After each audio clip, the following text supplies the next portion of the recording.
Morning साथियों, तो चलिए देखेंगे कुछ क्वेश्चन है। कल लाला लाजपत राय का पुण्यतिथि था, ठीक है। तो लाला लाजपत राय को जानना जरूरी हो जाता है क्योंकि बहुत बड़े स्वतंत्रता सेनानी रहे हैं।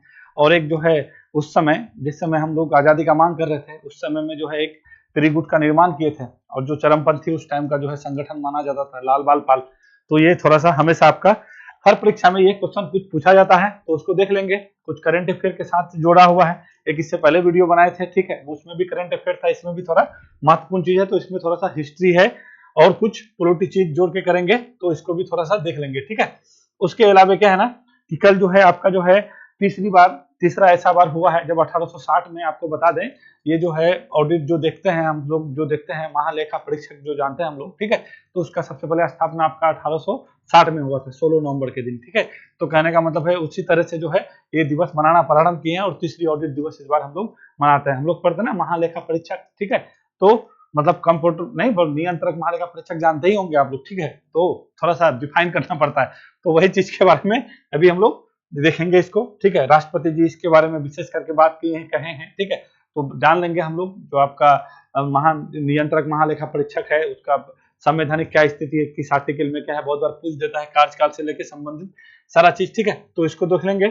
फिर और क्या है ना, जिम्बाब्वे की राजधानी हरारे में आपका जो है अभी हैजा, ठीक है, हैजा जिसको कोरला बोलते हैं, तो ये हैजा जो है आपका बहुत ज्यादा प्रकोप ले लिया है और वहां पे आपातकाल का घोषणा कर दिया है, तो इसको भी देख लेते हैं, ठीक है। इसका थोड़ा सा ज्योग्राफिकल कंडीशन देख लेंगे और चलिए प्रारंभ करते हैं। तो प्रारंभ यहीं से करते हैं, थोड़ा सा मालदीव के बारे में थोड़ा सा जान लेंगे, उसके बाद फिर हम लोग आगे बात करेंगे। हुआ क्या है ना कि कल जो है मोहम्मद मुइज़, चलिए आते हैं, कल क्या है, मोहम्मद मुइज़ कौन है भाई? तो ये जो है हम लोग का, सबसे पहले यहाँ पे आप मैप देख लीजिए, उसके बाद फिर हम लोग बात करेंगे, ठीक है, क्योंकि मैप देखना बहुत ज्यादा जरूरी हो जाता है कोई भी चीज के लिए। अगर आप इसको देख पा रहे हैं तो आपको एक चीज समझ में आएगा, ये अपना भारत है, ये वाला मैप से नहीं समझ में आएगा।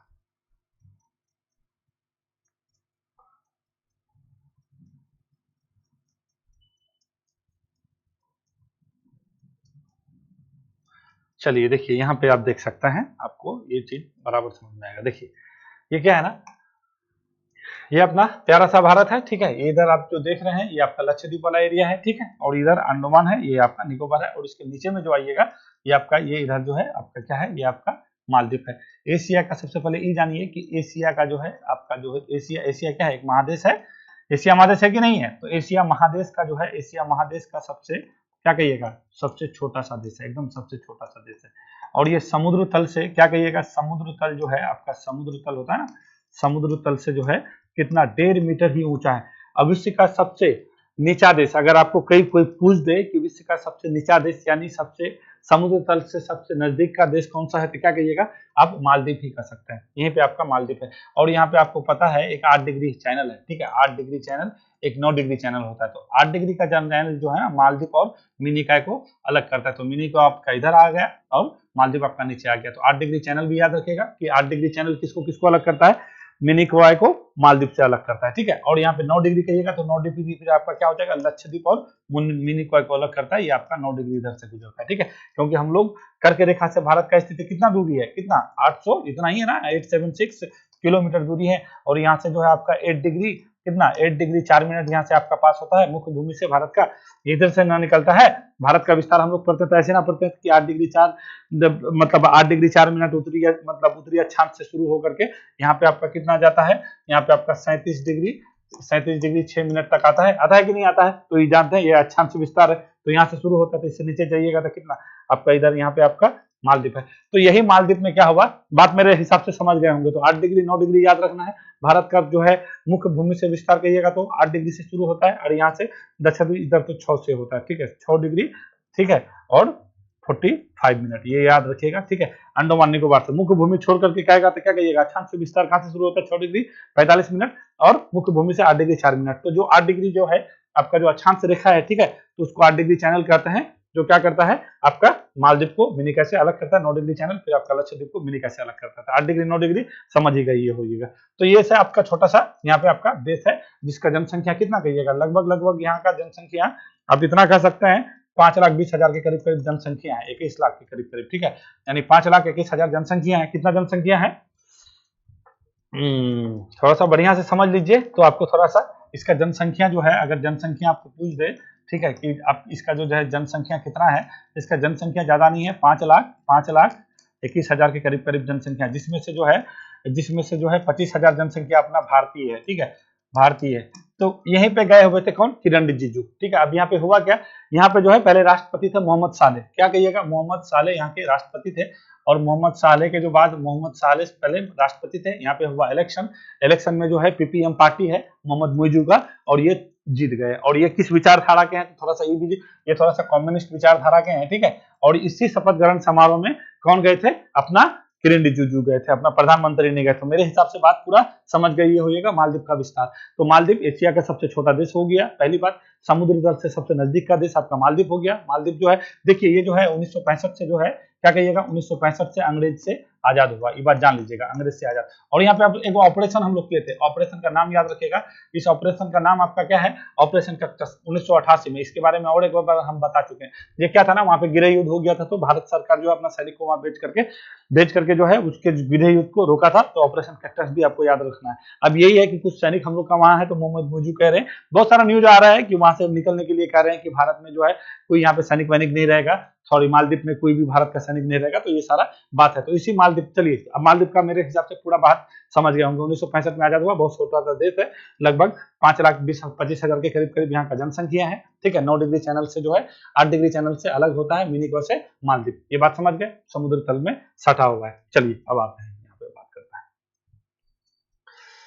उसके बाद देखिए, अब आइए यहाँ पे मेन मुद्दे पे बात आते हैं। अब यहाँ पे क्या हुआ कि इसी का मोहम्मद मुइजू का शपथ ग्रहण समारोह था, कल ही हो रहा था। तो वहां पे अपना कौन गए थे भारत की तरफ से, किरण रिजिजू। ये कौन है, पृथ्वी विज्ञान मंत्री, क्या कहिएगा, पृथ्वी एवं विज्ञान मंत्री। ये क्या, पृथ्वी विज्ञान मंत्री है, पहले इससे पहले जो है ये कानून मंत्री थे, अभी पृथ्वी विज्ञान मंत्रालय का जो है इसको कार्यभार सौंपा गया है। ये भी बात आपको जानते चलना है, ठीक है। तो यही गए हुए थे अपना मालदीव। तो मालदीव समझ गए हैं कि मालदीव में कौन गए थे, शपथ ग्रहण समारोह में किरण रिजिजू गए थे। मालदीव हम लोग का पड़ोसी देश है, ऑपरेशन कैक्टस किए थे, ठीक है, सबसे छोटा देश है, 1965 में आजाद हुआ था। 8 डिग्री चैनल से मालदीव और मिनिकॉय अलग होता है। मालदीव का राजधानी कहाँ है भाई, तो मालदीव का राजधानी माले है, क्या कहिएगा, मालदीव का राजधानी माले है। और यहाँ का करेंसी क्या चलता है, तो रुपया चलता है, मालदीव रुपयन कहते हैं, ठीक है, रूपी ही कहिएगा उसको, मालदीव रूपी चलता है, ठीक है। तो ये थोड़ा सा आपको जान लेना है। चलिए अब अगला क्वेश्चन में आए। तो पीएम मोदी जी नहीं गए थे कौन, किरण रिजिजू गए थे। चलिए अगला क्वेश्चन में आते हैं। अगला क्वेश्चन आपका बहुत महत्वपूर्ण होने जा रहा है। देखिए तीसरा क्या है ना, तीसरा ऑडिट दिवस। तो कहने का मतलब ये हुआ कि ऑडिट, यानी ऑडिट क्या, ऑडिट कहने का मतलब है, ऑडिट आप कोई भी चीज का लेखा जो करते हैं उसी को ऑडिट करते हैं, ठीक है। तो हम लोग का नियंत्रक महालेखा परीक्षक जानते हैं ना, क्या जानता है, नियंत्रक महालेखा परीक्षक, ठीक है। अभी कौन है भैया, तो गिरीश चंद्र मुर्मू है, ये तो जानते ही हैं। क्या कहिएगा, गिरीश चंद्र मुर्मू, कौन कहिएगा, गिरीश चंद्र मुर्मू। अभी हम लोग का जो है 14वां है, शायद देख लीजिएगा, 14वां ही है मेरे हिसाब से, ठीक है। तो इसी का जो है ना सबसे पहली बार जो है इसका स्थापना कब हुआ था आपका, 16 नवंबर 1960 को, 1860 होगा ना, 1860 को हुआ था, ठीक है। तो 16 नवंबर 1860 को इसका स्थापना हुआ था। तो इसी डेट को चिन्हित करने के लिए अब जो है इस बार तीसरा ऑडिट दिवस मनाया, क्या तारीख को, 16 नवंबर को। ये बात मेरे हिसाब से समझ गए होइएगा कि 16 नवंबर को जो है 1860 को पहली बार जो है नियंत्रक महालेखा का जो है स्थापना किया गया था। और उसी के उपलक्ष्य में उसी दिन को चिन्हित करने के लिए 16 नवंबर को हम लोग क्या ऑडिट दिवस मनाते हैं। तो इसका काम क्या है भैया, ऑडिट करने का काम क्या है, कोई भी देश को चलाने के लिए उसका हर एक खाता, जैसे हम लोग पढ़ते हैं ना, संचित निधि है, क्या फिर आकस्मिक निधि है, सरकार अपना बजट पेश करती है, केंद्र सरकार का हो या राज्य सरकार का हो, अपना क्या होता है, खाता होता है। तो उस खाता को किस अनुरूप रखना चाहिए, उसका ऑडिट कौन करेगा, कितना खर्चा किया, ये सारा चीज काम कौन करता है, नियंत्रक महालेखा परीक्षक ही करता है। फिर ये अपना रिपोर्ट राष्ट्रपति को सौंपती है, फिर वो जो है उसका जाकर के लोक लेखा एक समिति होता है, वित्तीय समिति होता है, जिसका कार्यकाल 1 वर्ष का होता है, ठीक है। तो लेख लेखा समिति फिर क्या करता है, इसका अपना जांच करती है, ठीक है। तो ये सारा चीज है, इसी वजह से हम लोग थोड़ा सा जान लेंगे नियंत्रक महालेखा के बारे में। चलिए थोड़ा सा ले लेते हैं एक पेज और आपको बढ़िया से हम समझा देते हैं। तो सबसे पहले हम लोग आएंगे क्या, नियंत्रक महालेखा परीक्षक, ठीक है। इसी को पहले हम लोग जान लेते हैं, फिर आराम से, इसी वजह से उस वीडियो में ये काम हम नहीं किए थे। नियंत्रक महालेखा परीक्षक, ठीक है, परीक्षक।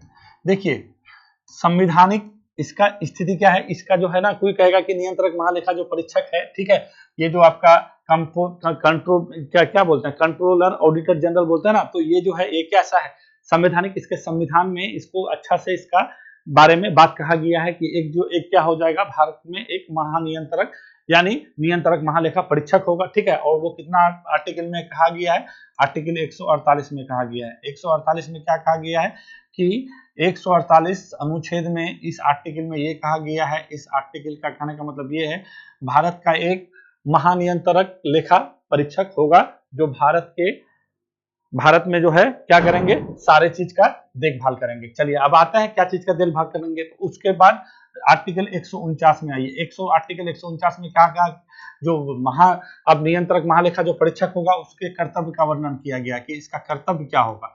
हर आदमी का कर्तव्य होता है ना, तो कर्तव्य का वर्णन किया गया है। किसमें कहा गया है, तो आपका 149 में। अब 150 में कहा क्या कहा गया है, 150 आर्टिकल में, इस आर्टिकल में ये कहा गया है कि कोई भी, क्योंकि ये जो है नियंत्रक महालेखा परीक्षक का क्या बोले आपको, राज्य हो या केंद्र हो, ठीक है, या संघ हो, यानी राज्य और संघ दोनों पे ये आपका क्या होता है, राज्य और संघ ये दोनों का जो है आपका जो है इसका जो है खाता का क्या करेगा, परीक्षण करेगा यानी ऑडिट करेगा, ठीक है। ये बात आपको तो समझ से, तो 150 में क्या कहा गया है कि संघ और राज्य का जो है खाता जो है किसके अनुसार होगा, राष्ट्रपति से अनुसार, मतलब खाता जो बनाएगा संघ बनाए या राज्य बनाए, यानी संघ क्या कहिएगा, संघ और राज्य जो है अपना जो है खाता जो बनाएगा, ठीक है, खाता का जो है बनाएगा वो किसके अनुसार बनाएगा, राष्ट्रपति के अनुसार बनाएगा। किसके अनुसार बनाएगा, राष्ट्रपति। और किसके सलाह पर, तो नियंत्रक महालेखा यानी आपको सीएजी, ठीक है, क्या कहिएगा, सीएजी, मुख्य जो सीएजी होगा उसी के सलाह पर जो है उसका खाता होगा, ठीक है, उसके सलाह पर जो है उसका खाता होगा। ये बात समझ गए, यानी कहने का मतलब ये हुआ कि अनुच्छेद 150 के अनुसार संघ और राज्य का जो है उसका जो खाता होगा, ठीक है, जो खाता में वर्णन, जो खाता का वर्णन जो देना पड़ेगा, तो किसके अनुसार होगा, राष्ट्रपति के अनुसार होगा। और राष्ट्रपति इसका सलाह किससे लेगा, सीएजी के सलाह के अनुसार जो है कैसे खाता रखना होगा, ये बात अनुच्छेद 150 में कहा गया। अब देखिए अनुच्छेद 151 और एक अनुच्छेद है आपका, कितना है, 151। इसमें क्या है कि जो है प्रत्येक वर्ष जो अपना ऑडिट करेगा, ऑडिट करने के बाद अपना जो रिपोर्ट देगा ना, तो रिपोर्ट जो है राष्ट्रपति के समक्ष प्रस्तुत करेगा, ठीक है। किसके समक्ष प्रस्तुत करेगा, राष्ट्रपति के समक्ष जो है अपना रिपोर्ट पेश करता है। कौन पेश करेगा भैया, अपना रिपोर्ट पेश करेगा सीएजी, ठीक है, सीएजी जो भारत का सीएजी होगा वो अपना रिपोर्ट राष्ट्रपति के समक्ष प्रस्तुत करता है, फिर वो जो है आपका दोनों सदन में रख पाता है, ठीक है। फिर उसके बाद जो है इसका आपका जान के मतलब क्या बोलते हैं उसको, इसका जो है जांच कौन करता है, तो आपका क्या कहिएगा, यहाँ पे अब आइए लोक लेखा समिति, इसको भी थोड़ा सा समझ जाइए। देखिए बहुत बार ये सब चीज पूछ लेता है, इसी वजह से आपको हम बताते हैं लोक लेखा समिति। लोक लेखा समिति क्या है ना, ये एक वित्तीय समिति है और इसका कार्यकाल 1 साल का होता है।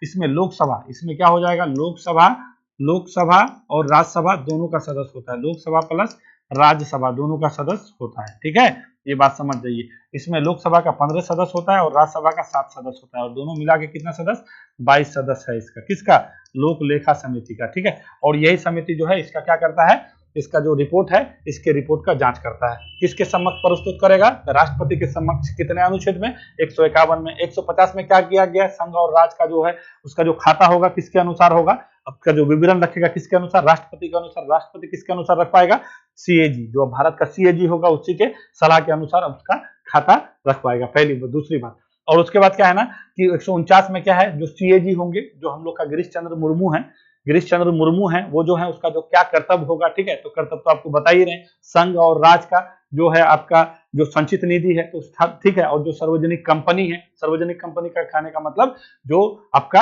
राष्ट्रीय कंपनी है जो भारत सरकार के अंदर में है, ठीक है, तो सारे का ऑडिट करने का काम आपका नियंत्रक महालेखा परीक्षक को ही है, ठीक है।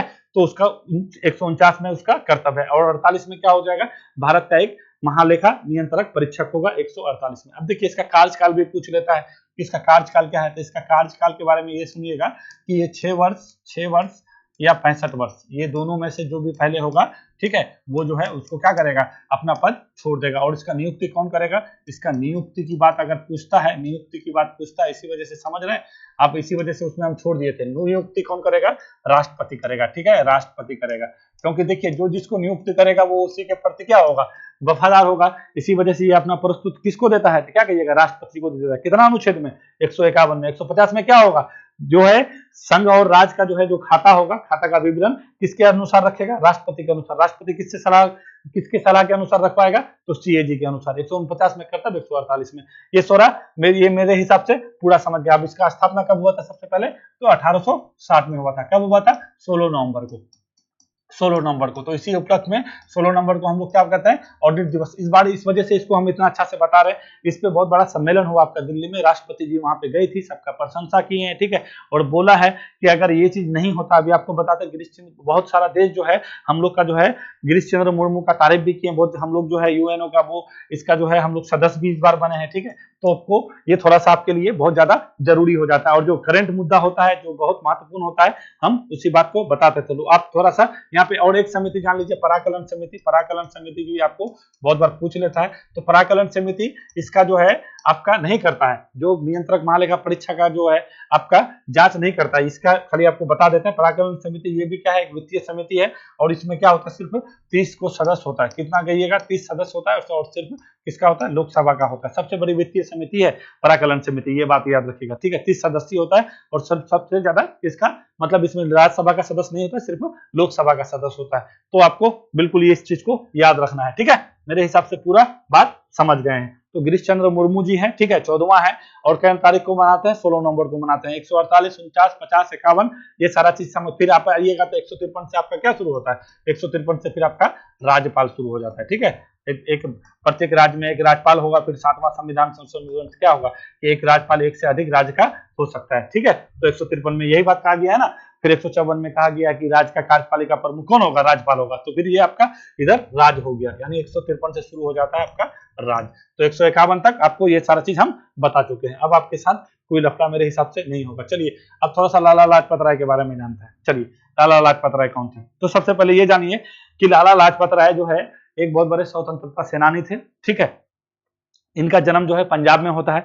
28 जनवरी 1865 को। एक फिरोजपुर जिला है, फिरोजपुर जिला के एक धुटी की गांव है। कौन कहिएगा, धुरीटी के गांव, ठीक है, धुटी के गांव नामक एक छोटा सा गांव था, वहीं पे वो जो है जन्मे। फिर उसके बाद जो है अपना पढ़ाई लिखाई किए, और लाहौर है, लाहौर तो जानते ही हैं, पहले अविभाजित भारत में लाहौर भारत का ही अंग हुआ करता था, ठीक है। तो लाहौर में जो है क्या किए, लाहौर में जो है वहां पे अपना क्या कर दिए, LLB यानी वकील किए, ठीक है। क्या किए, वकालत की पढ़ाई किए, ठीक है। किसका पढ़ाई किए, वकालत का पढ़ाई किए, वकालत का पढ़ाई किए। वकालत का पढ़ाई करने के बाद फिर ये जो है आगे जाकर के फिर आपका देखिए दयानंद सरस्वती का जो है एक आर्य समाज था। क्या कहिएगा, आर्य समाज, ठीक है, आर्य समाज। थोड़ा सा आपको ये सब चीज बताना जरूरी है। आर्य समाज था, तो आर्य समाज से जाके जुड़ गए, ठीक है। कौन, तो क्या कहिएगा, अगर कोई आपको स्टेटमेंट बना के पूछते कि लाला लाजपत राय आर्य समाज से जुड़े थे, कहाँ जुड़े थे। आर्य समाज का स्थापना 1875 में किए थे, दयानंद सरस्वती जी किए थे। ये बात थोड़ा सा याद रखिएगा, ठीक है। तो चलिए, तो ये सारा चीज इसका चला। फिर आगे में चल करके ये क्या किए, कांग्रेस में भी आके मिले, ठीक है। ये जो है हिंदू महासभा के भी सदस्य थे। फिर कांग्रेस के क्या बनते हैं, ये आपका अध्यक्ष भी बनते हैं। कलकत्ता अधिवेशन हो रहा था, ठीक है, 1920 में। ये भी बात आपको याद रखना है। 1920 में जो है, फिर 1921 में क्या कर दिए, ये आपका जो है एक पार्टी का मतलब एक संगठन का ये आपका जो है क्या बोलते हैं स्थापना किए थे, ठीक है। उसका नाम आपका क्या था भाई, उसका नाम था आपका बड़ा बढ़िया नाम था, ठीक है। अभी जैसे नाम याद आता है आपका, वो 1921 में उसका स्थापना किए थे, ठीक है। 1921 में जो है उसका स्थापना किए थे। जैसे नाम याद आता है बता देते हैं, ये बहुत महत्वपूर्ण था। इसी वजह से यहाँ से बहुत बड़ा आदमी क्या करता है ना, आदमी भूल जाता है, ठीक है। तो हम ये चीज बताना चाह रहे थे। चलिए अब फिर आएगा तो नाम बताते हैं। तो क्या हुआ, ये जो है जुड़े फिर लाल बाल पाल से। एक जो है आप आपका उसको ये कह सकते हैं चरमपंथी संगठन लाल बाल पाल का नाम सुने हुएगा आप लोग। लाल यानी लाल से लाला लाजपत राय, बाल से बाल गंगाधर तिलक, ठीक है। लाल बाल पाल त्रिगुट का जो है एक चरमपंथी संगठन जो है क्या किए, आपका स्थापना किए, ठीक है। और अच्छा, लाल बाल पाल पाल का पाल के बारे में नहीं बताया। लाला लाजपत राय, बाल गंगाधर तिलक और बिपिन चंद्र पाल होते हैं। पाल से क्या होता है? विपिन चंद्र। ये जो है बंगाल के थे, ठीक है। अभी फाइनली जो है ये अभी बांग्लादेश में पड़ता है। ये उसी से संगठित तो बहुत ज्यादा, ये भी मतलब बहुत, ये आपका जो है साहित्य के क्षेत्र में, पत्रकारिता के क्षेत्र में इसका बहुत ज्यादा योगदान था। किसका? विपिन चंद्र पाल का। तो ये लोग तीनों मिलकर एक त्रिगुट बनाए, ठीक है, जिसको हम लोग चरमपंथी संगठन उस टाइम कहते थे, ठीक है। फिर आगे चल करके आपको थोड़ा बता दें, लाला लाजपत राय जो है 1926 में, चलिए अब इधर नहीं, इधर रुकिएगा तो फिर सारा लंबा चला जाएगा, ठीक है। तो 1926 में जो है केंद्रीय विधानसभा है ना, केंद्रीय विधानसभा कहने का मतलब है जैसा आज का आप लोकसभा देख रहे हैं ना, तो वही केंद्रीय विधानसभा था, ठीक है। तो केंद्रीय विधानसभा का उपनेता चुना गया, किसको? लाला लाजपत राय को, ठीक है। उपनेता चुने गए, ये उपनेता चुने गए कब? 1926 में, ठीक है, 1926 में। अब आइए थोड़ा साइमन कमीशन का थोड़ा सा आपको ले लेते हैं, क्या साइमन कमीशन का थोड़ा फ्लैशबैक ले लेते हैं। 1926 तक तो इसको समझ गए हैं कि 1926 में केंद्रीय विधानसभा का उपनेता ये चुने गए, और जब ये चुने गए उसके बाद अगर कोई भी बात होगा तो ये वहां पे अपना बात जरूर रखेंगे कि नहीं रखेंगे? स्वाभाविक है रखेंगे। तो चलिए क्या क्या रखेंगे, कैसे रखेंगे बताते हैं। चल अब आइए यहाँ पे थोड़ा सा, ज्यादा दूर नहीं जाएंगे, बस बगल में ही रहेंगे। जैसे लाल ये आपका क्या बोलते हैं बाल गंगाधर तिलक, ठीक है, बाल गंगाधर तिलक, बाल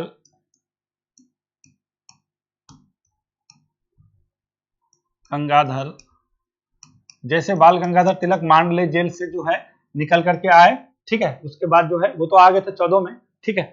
उसके बाद 1916 में जो है हम लोग के यहाँ पे 1916 में एनी बेसेंट और किसके? एनी बेसेंट, क्या कहिएगा? एनी बेसेंट और तिलक जी मिलकर के होम रूल आंदोलन प्रारंभ किए। ये बात आप लोग जानते होइएगा, ठीक है। क्या किए? होम रूल आंदोलन, होम रूल आंदोलन। अब ये आंदोलन क्या था थोड़ा सा बताते हैं आपको। होम रूल आंदोलन कहने का मतलब ये है कि हम लोग ब्रिटिश साम्राज्य के अधीन रह के ही संवैधानिक रूप से जो है स्वशासन चाहते थे, यानी ये लोग का कहने का मतलब ये था। और ये जो है होम रूल आंदोलन का जो रूपरेखा जो है आयरलैंड से लेके आए थे, क्योंकि एनी बेसेंट आयरलैंड की थी, ठीक है। पहली महिला कांग्रेस का अध्यक्ष भी बनने वाली थी 1917 में। उस टाइम उसका जो है 1916 से लेके 1917 तक इसका बहुत वर्चस्व था, बाद में फिर कांग्रेस भी छोड़ दी। तो कहने का मतलब ये हुआ कि इसका होम रूल आंदोलन का उद्देश्य ये था कि हम आप ही के अधीन रहेंगे, यानी हम ब्रिटिश साम्राज्य के अधीन ही रहेंगे, ठीक है। बट हमारा जो अपना शासन है हम खुद से करेंगे, हम आपको अपना शासन करने नहीं देंगे। ये कब चला? आपका 1916 से प्रारंभ हुआ, अप्रैल महीना से शुरू हुआ था ये, अप्रैल महीना याद रखिएगा, ठीक है। इसके दो शाखा में बढ़ गए थे, एक शाखा का आपका एनी बेसेंट हो गया और एक शाखा आपका बाल गंगाधर तिलक देख रहे थे, ठीक है। तो अब आइए 1916 के बाद जब ये चला, भारत वर्ल्ड वार चल रहा था, तो ये लोग को बोला कि भाई ठंडा करना है। अब ठंडा करने के लिए क्या किया? 1917 में मॉन्टेग्यू घोषणा आया। 1917 में मॉन्टेग्यू घोषणा क्या आया? उसमें यह कहा गया कि आप लोग जो स्वशासन चाह रहे हैं, ये स्वशासन आपको हम लोग देंगे, मगर अभी आप लोग सक्षम नहीं हो गए, ठीक है। तो आपको क्या बारी बारी से दिया जाएगा। तो 1917 में मॉन्टेग्यू घोषणा आया। इसी घोषणा के तहत 1919 का अधिनियम आया। क्या कहिएगा? 1919 का अधिनियम आया। अब 1919 का भारत शासन अधिनियम हम लोग मॉन्टेग्यू चेम्सफोर्ड अधिनियम भी कहते हैं, क्योंकि उस टाइम जो है मॉन्टेग्यू क्या था? भारत सचिव था। अब चेम्सफोर्ड यहाँ के क्या थे? तो वायसराय थे, तो आप लोग जानते हैं, ठीक है। तो 1919 का जो है भारत शासन अधिनियम आया। इस अधिनियम में ये अधिनियम आया, इस अधिनियम क्यों लाया था तो ये बता दिए। ये अधिनियम लाने का कारण क्या था कि 1916 में होम रूल आंदोलन चला, और यहाँ सारे जो है जितने भी नरम दल के नेता, ठीक है, क्योंकि उस टाइम जो है थोड़ा सा जैसे बाल गंगाधर तिलक वहां से छूट के आए, तो थोड़ा सा इन लोग के बीच में मेल मिलाप भी हुआ था, आप लोग पता है, ठीक है। फिर उधर जाएंगे, लंबा चला जाएगा। तो मॉन्टेग्यू घोषणा आया 1917 में, और उस घोषणा को जो है ये ले जाके ब्रिटिश संसद में रखा। बोला कि नहीं, भारतीयों के लिए एक अधिनियम लाना पड़ेगा, यहाँ पे सारा चीज नहीं तो गड़बड़ हो जाएगा, क्योंकि फर्स्ट वर्ल्ड वार आपका उस टाइम चल रहा था, ठीक है। तो इसी को लेकर के 1919 में एक अधिनियम आया। इस अधिनियम में कहा गया क्या? बहुत सारा बात रखा गया। आप इतना सारा बात पे जाइएगा तो आप लोग जान ही रहे। तो फिर 1919 का जो अधिनियम आया, इस अधिनियम में क्या एक बात ये कहा गया कि इस अधिनियम के लागू होने के बाद 10 साल बाद जो है इस अधिनियम के बारे में जांच करने के लिए एक कमेटी गठित किया जाएगा। 10 साल बाद, ठीक है। 1919 में आता है, और दूसरा इसका जांच करने के लिए कब आना चाहिए? 1929 में आना चाहिए, यानी 1930 में, 10 साल के बाद ही तो आएगा। तो 1919 में, और सबसे छोटा अधिनियम भी ये माना जाता है, ठीक है। 1909 में आया था तो वो थोड़ा सा लंबा चला था। ये जो है बहुत छोटा सा अधिनियम था, ज्यादा लंबा समय तक नहीं रहा था, तो 10 साल बाद आना था। ये आपका उस अधिनियम में ही ये बात लिखा गया था कि 10 साल बाद जो है, जो सब भारत शासन अधिनियम है, जो ये चेम्सफोर्ड अधिनियम है, उसका जांच करने के लिए 10 साल बाद एक कमेटी बैठाया जाएगा। तो ये क्या किया, 10 साल बाद नहीं छोड़ करके 1927 में जो है एक कमेटी का गठन कर, अब ये कमेटी साइमन की अध्यक्षता में कमेटी का गठित किया गया था। इसी वजह से इस कमेटी का नाम रखा गया क्या, साइमन कमीशन। अब देखिए क्यों काट दिया गया। अब चलिए अब इंग्लैंड में क्या था उस टाइम, इंग्लैंड में, क्योंकि इंग्लैंड में तो हमेशा से दो पार्टी का दबदबा रहा है, एक कंजर्वेटिव पार्टी, एक लेबर पार्टी। तो जिस टाइम जो है ये सारा चीज आपका चल रहा था, तो उस टाइम कंजर्वेटिव पार्टी का सरकार था। अब कंजर्वेटिव पार्टी को क्या लग रहा था कि अगर हम हार जाएंगे तो मेरा सब गड़बड़ हो जाएगा। तो चुनाव 1928 में वहां पे होने वाला था क्या, इलेक्शन। 1928 में वहां पे होने वाला था इलेक्शन, और लेबर पार्टी पुरजोर दावेदार में था। और 1927 में जो इस टाइम में कंजर्वेटिव पार्टी का सरकार था, तो कंजर्वेटिव पार्टी ये सोचा कि हम चुनाव से पहले क्या करें, इसका जांच करवा करके तो जो भी सारा चीज है हम देख लेंगे, ठीक है। तो ये क्या किया, एक 7 सदस्यीय, तो साइमन कमीशन में कितना सदस्य थे, 7 सदस्य थे। तो समझ गए कि इतना पहले होने का कारण था। पहले साइमन कमीशन को पहले भेजने का कारण क्या हुआ कि वहां पे कंजर्वेटिव पार्टी चाह रही थी कि इलेक्शन से पहले हम सारा चीज रिपोर्ट कर लें, फिर सारा चीज अपना प्रशंसा दिखा देंगे, फिर आगे में हमको इलेक्शन में क्या मिलेगा, मौका मिलेगा। मगर इसी चीज को भुनाने के लिए ये 1927 में एक कमेटी का गठन किया साइमन की अध्यक्षता में, जिसमें 7 सदस्य था, और एक भी इसमें भारतीय नहीं था। इसमें भारतीय आपको एक भी नहीं मिलेगा, इसमें भारतीय था नहीं था। इसी वजह से इसको व्हाइट कमीशन भी कहते हैं। क्या कहिएगा, व्हाइट कमीशन भी कहा जाता है इसको। क्या कहिएगा, व्हाइट कमीशन। व्हाइट कमीशन क्यों कहते हैं, क्योंकि कोई भारतीय नहीं थे। ये बात समझ गए। इसका स्थापना कब होता है, तो क्या कहिएगा, नवंबर में ही हुआ था, ठीक है। बहुत बार पूछता है साइमन आयोग का स्थापना कब किया था, तो क्या कहिएगा, नवंबर 1927 में। क्यों इतना जल्दी हुआ था, तो कंजर्वेटिव पार्टी की वजह से, ठीक है, क्योंकि लेबर पार्टी भी उस टाइम बहुत ज्यादा दबदबा रखता था अपना, ठीक है। उससे पहले कंजर्वेटिव पार्टी से वहां पे लेबर पार्टी का ही सरकार था, तो 1927 में भेज दिया। अब आपको क्या बताए थे, लाला लाजपत राय क्या थे, आपको अभी इससे पहले हम बोले हैं एक चीज कि 1926 में इसको क्या केंद्रीय विधानसभा का क्या किए थे, केंद्रीय विधानसभा का 1926 में केंद्रीय विधानसभा का, आप एकदम समझते चलिएगा, सब कुछ समझ जाइएगा। केंद्रीय विधानसभा का यहाँ पे क्या थे, ये उपनेता बनाए गए हुए थे। तो ये क्या किया, जैसे वहां पे जो है 1927 में नवंबर में जो है साइमन कमीशन का जो है आपका क्या किया, साइमन कमीशन का आपका जो है आयोग का जो गठन किया, ठीक है। तो पता चलना ही है, भारत आएगा तो पता कैसे नहीं चलेगा। तो पता चला, तो इसने क्या किया, 1928 में एक प्रस्ताव रखा केंद्रीय विधानसभा में, 1928 में एक प्रस्ताव रखा, और उस प्रस्ताव में ये कहा गया कि हम साइमन कमीशन के साथ नहीं है। क्यों नहीं है भाई, क्योंकि वहां पे एक भी भारतीय नहीं है। तो आपका एक स्पष्ट बात, रुख पता चल गया होगा कि बाल गंगाधर तिलक पहले वो केंद्रीय विधानसभा में अपना प्रस्ताव रख चुका था, ठीक है। तो यहां से इसका विरोध शुरू होता है, यहां से विरोध से फरवरी में क्या किया, साइमन कमीशन भारत कब आया, तो क्या कहिएगा, 3 फरवरी, क्या कहिएगा, 3 फरवरी साइमन कमीशन जो है, क्या कहिएगा, साइमन कमीशन जो है भारत कब आया, 3 फरवरी में आया। क्या कहिएगा, 3 फरवरी 1928 को यहाँ पे आया, और यहाँ से विरोध होना जैसे ही आया, ठीक है। नहीं, बहुत बार आप लोग सुने भी होइएगा कि 7 फिरंगे 7 समुद्र पार करके आ रहे हैं, ये बात सुने होइएगा। तो 7 सदस्य था, तो इससे आप याद भी रख सकते हैं कि 7 फिरंगे, इसका नारा भी था ये आंदोलन का कि 7 फिरंगे 7 समुद्र पार करके आ रहे हैं भारत को बर्बाद करने के लिए। तो यही था, 7 सदस्य था। 3 फरवरी 1928 को जो है ये मुंबई में पहुंचा, फिर ये धीरे धीरे सब जगह अपना इसका काम था कि ये करना है। तो अब ये जैसे 1928 में आया, और उस टाइम जो है भारत सचिव बुर्किनहेड था। तो बुर्किनहेड का कहने का मतलब ये था कि ज्यादा जो विरोध हो रहा है, तो अगर आप लोग इतना ही सक्षम है, तो भारत में उस टाइम हिंदू महासभा था, मुस्लिम लीग था, कांग्रेस पार्टी था, और बहुत सारी पार्टी थी। बोला कि जितने भी राजनीतिक पार्टी हैं, अगर सारे पार्टी आप लोग एक सहमत हो जाता है, तो सहमत होकर के एक रिपोर्ट आप ही लोग बनाइए, हम कुछ नहीं करेंगे, आप ही लोग बनाइए, और मगर सबका उसमें सिग्नेचर होना चाहिए, यानी सारे पार्टी का, जितना भी राजनीतिक पार्टी है, ठीक है, सारे पार्टी का सहमत होना चाहिए। फाइनली नेहरू रिपोर्ट का स्थापना भी हो जाता है, नेहरू कमेटी का स्थापना 1928 में हो जाता है, और सर्वदलीय सम्मेलन भी हुआ, ठीक है। मगर ये फाइनली ये पास हम लोग का नेहरू रिपोर्ट पास नहीं हो पाया। इसमें बहुत अच्छा था, इसमें जो है आपका वयस्क मताधिकार का बात कहा गया था, ठीक है, डोमिनियन स्टेट की बात कहा गया था, बहुत सारा बात कहा गया था, ठीक है।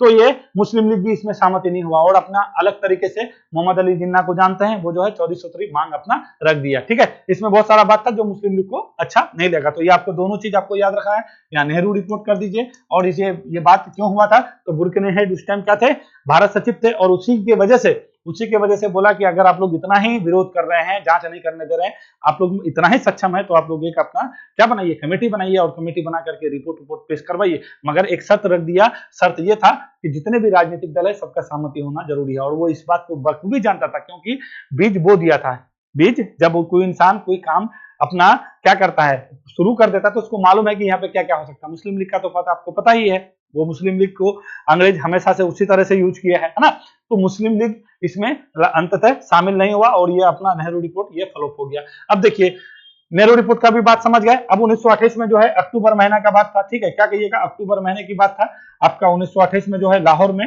इसका प्रदर्शन हो रहा था, किसका, साइमन कमीशन का, ठीक है। ये कितना आपका लगभग वैसे 30 अक्टूबर का बात है, ठीक है। 30 अक्टूबर में जो है वहां पे आपका हो रहा था विरोध, और उसी विरोध में लाठीचार्ज हुआ। और वहां के जो उस टाइम एसपी थे आपके, कौन थे भाई, उस एसपी का नाम आपका बढ़िया नाम था, स्कॉट थे, ठीक है। क्या नाम था, स्कॉट था ना, स्कॉट, ये नाम याद रखिएगा, ठीक है।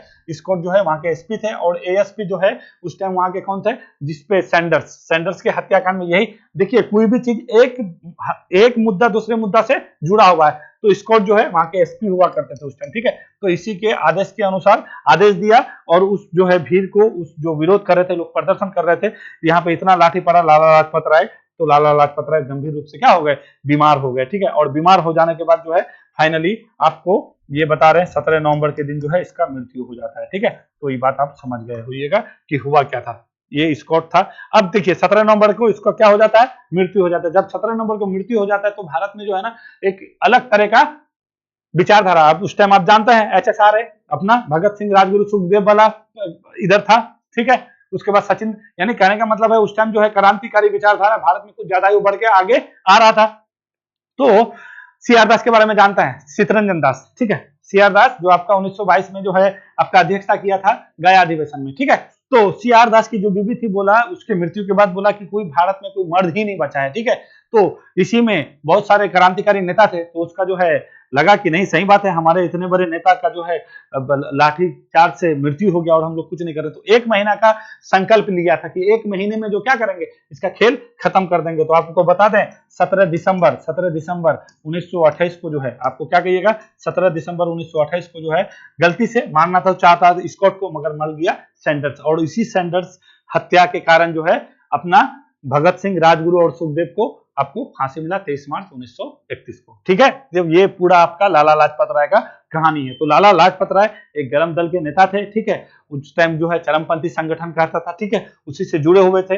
यहाँ से आपका कहां से कहां पे कहानी आपको लाके हम मिलाए हैं, मेरे हिसाब से यहीं से सारा चीज आपका क्वेश्चन पूछता है, बस हम क्वेश्चन लिख के नहीं बताएं आपको, सिर्फ हम चीजों को बता दिए हैं। तो समझ गए कि उसका मृत्यु कब हुआ, फिर ये आपका सैंडर्स का हत्या कैसे हो, फिर आपको भी कोई दूसरा टॉपिक होगा तो बता देंगे कि आपका सैंडर्स जैसे इसका मृत्यु हुआ, उसके बाद जो है आपका जो भगवती चरण बोहरा था, ठीक है, उसकी बीबी थी, ठीक है, दुर्गा भाभी के साथ वहां से कैसे भगत सिंह जी जो है भागे, फिर आगे जाके कलकत्ता पहुंचे, ठीक है। तो ये सारा चीज वहां पे बात होगा, और कैसे ये लोग के साथ धोखा हुआ, मारने वाला था किसको और मर गया कौन, ठीक है। तो ये सारा चीज आपको बताएंगे, भगवती चरण बोहरा, भगत सिंह, सुखदेव, राजगुरु। ज्यादा लंबा वीडियो हो जाने की वजह से मैं इन सब चीजों को ज्यादा अब नहीं लेने वाला हूं। तो ये मेरे हिसाब से समझ गए हैं।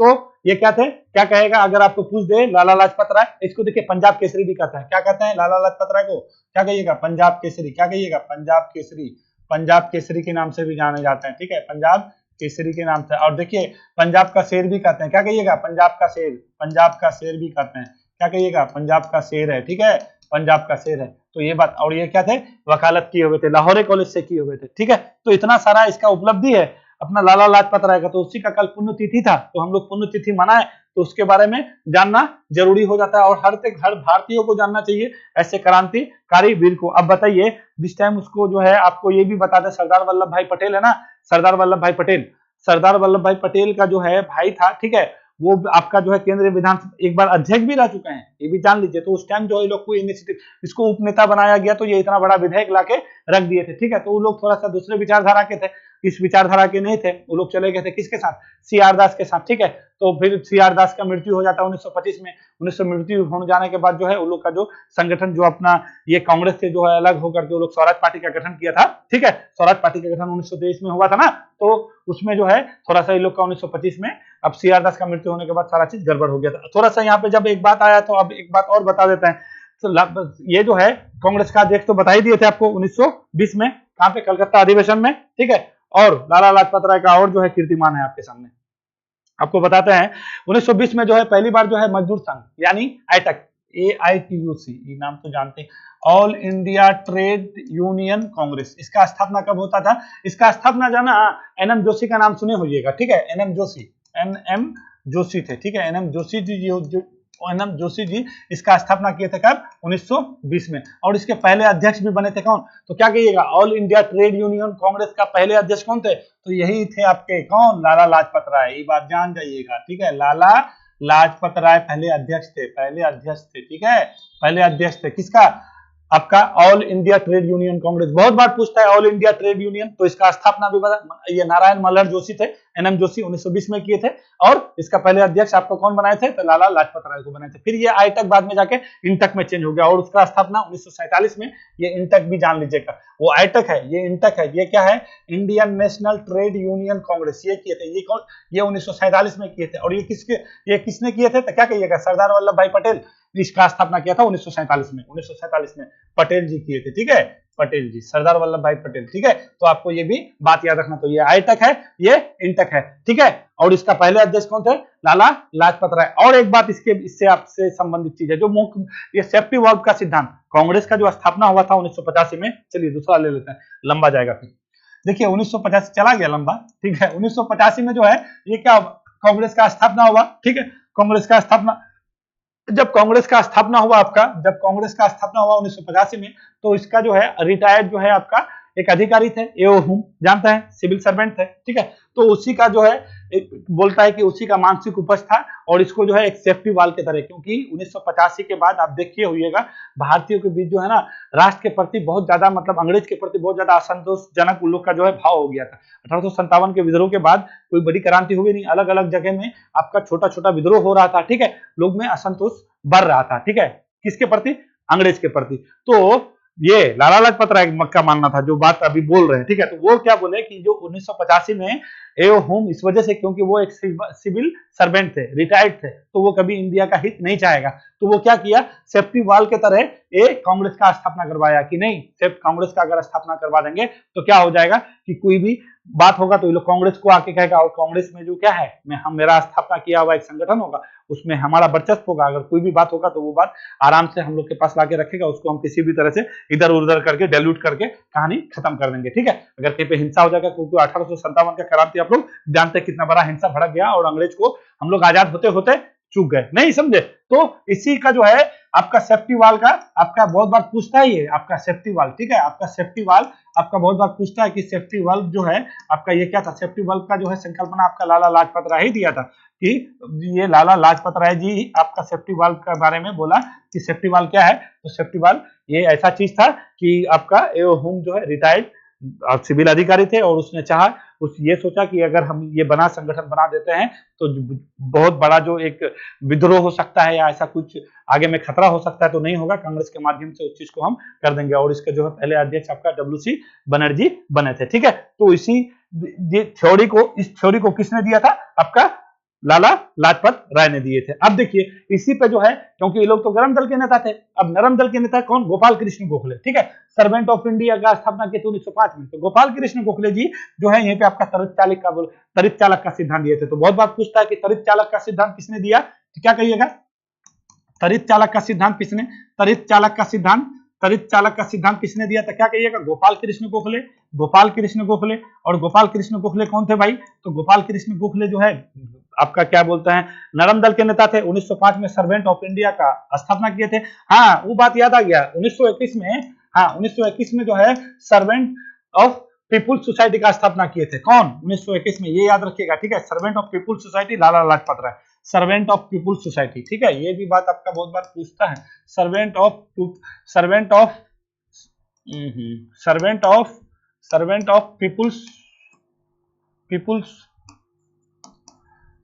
पीपुल्स सोसाइटी का स्थापना किया था कौन? लाला लाजपत राय 1921 में। क्योंकि ये जो है ना थोड़ा सा पब्लिक में बहुत काम किए, बहुत काम कर रहे थे। लाला लाजपत राय को हल्के में नहीं लेना है, ठीक है। इसका गरम दल के भी थे, तो थोड़ा सा इसका विचारधारा थोड़ा सा पब्लिक के प्रति बहुत ज्यादा सहानुभूति रखते थे। तो गोपाल कृष्ण गोखले जो है क्या इसी सेफ्टी वाल्व के विरोध में बोला कि नहीं ऐसा नहीं है जो आप सोच रहे हैं, ऐसा बात नहीं है। तो तरित चालक का कहने का मतलब है कि देखते हैं हम लोग का घर बनता है तो हम लोग तरित चालक लगाते हैं, बिजली कड़कता है तो अगर कहीं गिरेगा तो वहीं पे जाके गिरेगा, जो तांबा का बना हुआ होता है ना, कि छोटा छोटा आंदोलन है तो उसका बात को क्या किया, दबा दिया जाएगा, पता ही नहीं चलेगा। अगर एक बड़ा मंच होगा तो सबका छोटी बात को लेकर के हम लोग एक बहुत बड़ा आंदोलन कर सकते हैं। तो ये तरित चालक का, तो ये तरित चालक और सेफ्टी वाल्व दोनों बात याद रखिएगा। सेफ्टी वाल किसने दिया था? तो लाला लाजपत राय ने दिया था। और तरित चालक का किसने दिया था? देखिए तरित चालक तो जानते ही हैं, नहीं जानते हैं तो आपको बता देते हैं, बिल्डिंग में लगाया जाता है और वो क्या होता है ना, अगर आपका अगर बिजली चमकता है, ठीक है, अगर वहां पे आपका टंका गिरने वाला है तो ये तरित चालक क्या करता है, अपने ओर आकर्षित कर देता है और आपका मतलब क्षति होने से आपको रोक देता है। तो यही चीज बोला कि कांग्रेस क्या है, एक आपका तरित चालक की अगर कोई छोटा छोटा आंदोलन होगा उसका बात को सुना नहीं जाता है। अगर कांग्रेस का स्थापना का पीछे भी यही लॉजिक भी था कि अलग अलग, क्योंकि उस टाइम जो है इतना बड़ा देश, अभी ना इतना मोबाइल है सुट से सुन लेता है, उस टाइम किसी का बात कोई कहाँ पे क्या हो रहा है नहीं पता चल रहा था। और यही कारण था 1857 का जो क्रांति हम लोग का जो विफल हो गया। बहुत सारे कारणों में से एक कारण ये भी था कि बात आदमी एक दूसरे तक कम्युनिकेशन नहीं था, एक कोई संगठन नहीं था जो संगठन उसको लीड करे। इतना एक जो है मुगल बहादुर शाह जफर थे, इतना आप बूढ़ा आदमी के पास नेतृत्व दे दिया और अचानक सा दे दिए जहां पे कुछ हुआ ही नहीं, तो कहने का वक्त कहां, उसका सैन्य था वो भी वैसे ही था, तो नहीं हो पाया ना। एक नेतृत्व होना बहुत जरूरी है, तो ये नेतृत्व के लिए ही जो है आपका कांग्रेस का स्थापना किया गया था। ये चीज आपका निकल के आया गोपाल कृष्ण गोखले से, ठीक है। तो और ये आपका नरम दल के नेता थे, गरम दल के नेता नहीं थे, तो ये आपको थोड़ा सा याद रखना है, ठीक है। तो दो चीज याद रखिएगा। पहला जो है आपका ट्रेड यूनियन संघ के अध्यक्ष कौन हो गए, तो लाला लाजपत राय हो गए। और फिर आप सेफ्टी वाल का भी सिद्धांत दिए थे। फिर आपका ये आपका क्या सर्वेंट ऑफ पीपुल्स सोसाइटी का भी स्थापना किए। और सर्वेंट ऑफ इंडिया का कहिएगा तो क्या कहिएगा, गोपाल कृष्ण गोखले कहिएगा, इसको नहीं कहना है, ठीक है। तो ये सारा आपका क्वेश्चन है। चलिए मेरे हिसाब से बहुत लंबा हो गया है, अब ये नहीं हो पाएगा। चलिए आगे और कौन सा क्वेश्चन था भाई? ये किरण रिजिजू के बारे में बता ही दिए, ये बता ही दिए। चलिए ठीक है, वीडियो ज्यादा लंबा हो जाता है तो थोड़ा सा दिक्कत हो जाता है, तो चलिए फिर हम लोग बात करेंगे कल, एक मिलते हैं फिर। चलिए वीडियो देखने के लिए धन्यवाद।